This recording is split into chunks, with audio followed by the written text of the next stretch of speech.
It's Only Sport with Martin Devlin on the platform. Brought to you by One New Zealand. Let's get connected. Naas Botha. He joins us out of Africa. Naas, your initial impressions of what you saw on the weekend? Okay, firstly, I must say, I don't think it was the most... it was a thrilling game, put it that way. But I don't think it was the most attractive rugby that I've seen. Why I say that is that, and I'm going to go and take you to the last, about 4 minutes, when I thought New Zealand, all they need to do was to keep the ball in hand, and they actually chipped the ball twice in the last 4 minutes, and I thought, okay, that's not normal, because any ball out of hand now is actually giving possession away, and I didn't understand that. And overall, some tactical kicking from New Zealand I thought was, quite questionable. I thought, the first phases really worked nicely. Good scrums, good lineouts. Ball on the ground was quite competitive, put it that way. I thought New Zealand absolutely executed that one try when Jesse Creel went, too quickly out of the defensive line. They summed it up nicely. But overall, it was a little bit more like a proper international where, pressure actually builds up and people start making a little bit of mistakes, bad decisions overall. But I must say I enjoyed it, because I thought for 80 minutes, both teams really tried hard.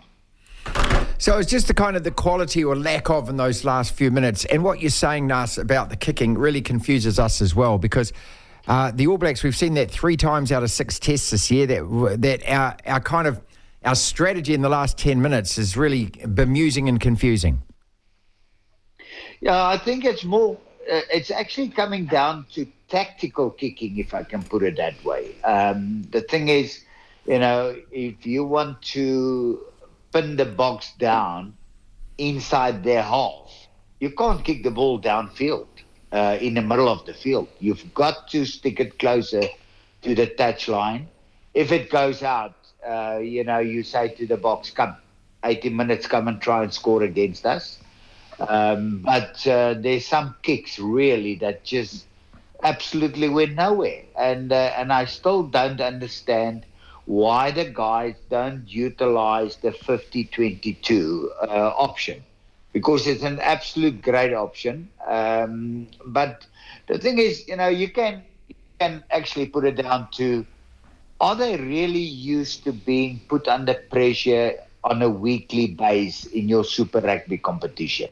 That's the difference. You see, the way I look at it, and, people have their own opinions, but that's the way I look at it. We know how New Zealand play, okay? We all love the way they play because it's skillful, they keep the ball alive. Sometimes they tend to, I want to say, over-impress, if I can put it that way, but in the nice sense, okay? Then if you take Fiji and Samoa, can't really match your tight five. So the tight five's never really under that much pressure in Super Rugby, the players. Then you take Australia. I think they would like to give better opposition, but they don't really. While we were part of your Super Rugby competition, you had 5 teams. Yes, we weren't really that successful. We won the Super Rugby 3 times, the Bulls. We did play on a number of finals. I checked on that. So we did play quite in a number of the finals. The Lions played 3 times. The Sharks in the beginning played a couple of times or whatever, okay? But the thing is, you had 5 teams playing different kinds of rugby against you guys on a weekly basis. And I don't think that's happening at the moment. Because if I look at the decision-making of your top players, it's questionable.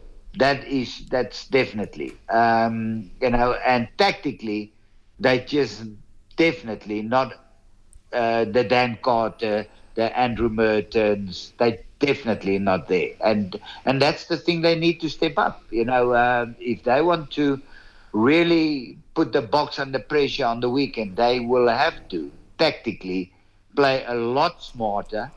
I see people talk about their discipline. I didn't really, thought that was not under control, if I can put it that way.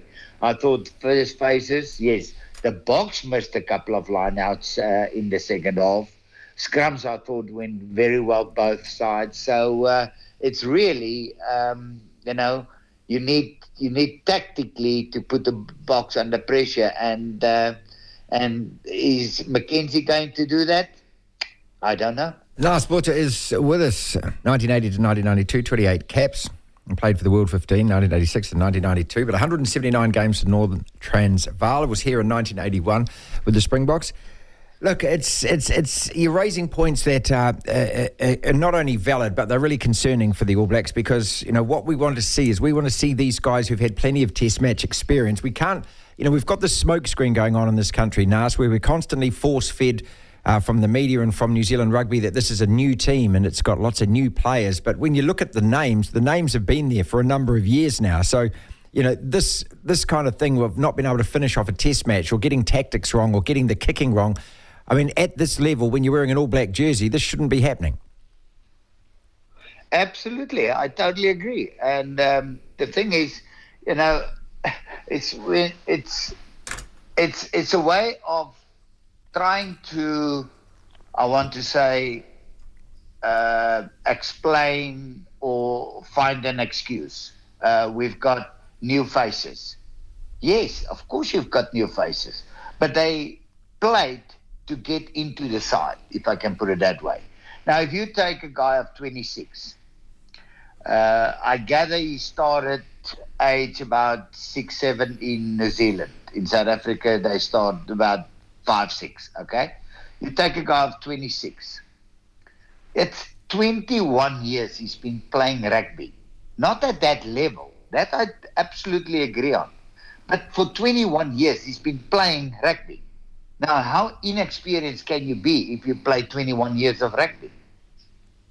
It's different because you're playing the Springboks in South Africa. Of course, it's like South Africans playing the All Blacks in New Zealand. Of course, it's a different scenario. It's difficult.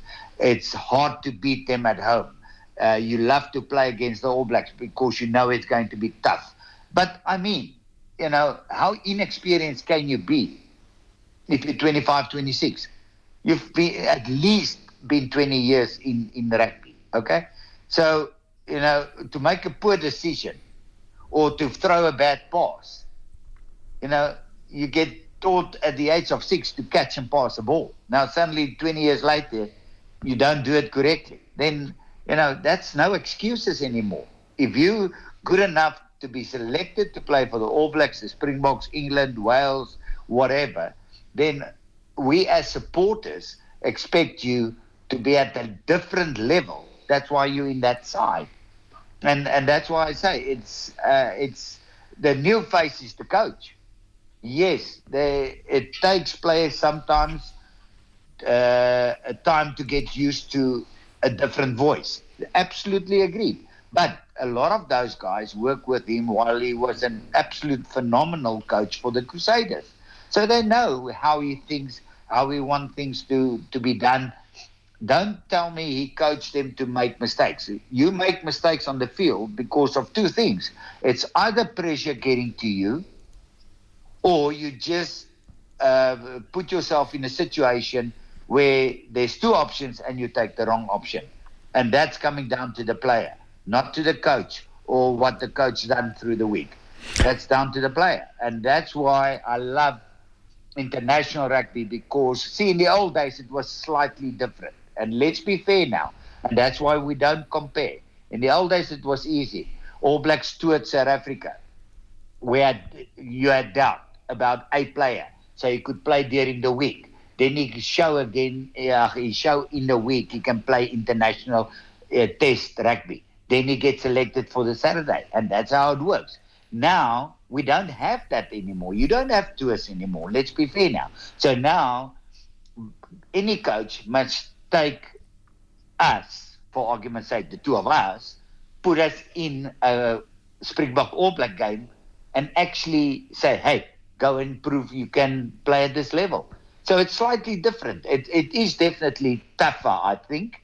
But I think somewhere along the line, the decision-making of New Zealand on the weekend and the tactical play of the weekend leave a lot of questions. It's Only Sport with Martin Devlin on the platform. Brought to you by One New Zealand. Let's get connected.